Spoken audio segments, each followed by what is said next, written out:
Hi guys, Ahmed vlogs Kilakarai, Ahmed coconut shop. நம்மள்ட்ட தேங்காய் உரிச்ச காய் நிறைய கிடக்குது. தேவைப்படுறவங்க கம்யூனிகேட் பண்ணுங்கள். இது தோட்டத்திலிருந்து எடுத்தது, நல்ல நல்ல காயாக இருக்கு. இப்போ நெத்திலேருந்து உரிச்சது பாருங்கள். இது காஞ்ச காயும் கிடக்குது. நெத்திலேருந்து உரிச்ச பச்சை மட்டையும் கிடக்குது.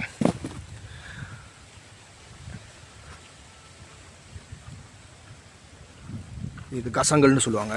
கசங்கல் கிடக்கு. மட்டை தேவைப்பட்டாலும் கம்யூனிகேட் பண்ணுங்கள். சிரட்டை தேவைப்பட்டாலும் கம்யூனிகேட் பண்ணுங்கள்.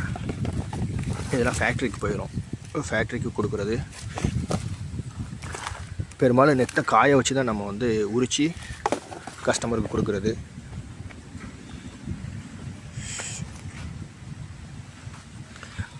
காய் நல்ல நல்ல காயாக இருக்கும். இது நம்ம கீழக்கரையில் உள்ள தோட்டத்தில்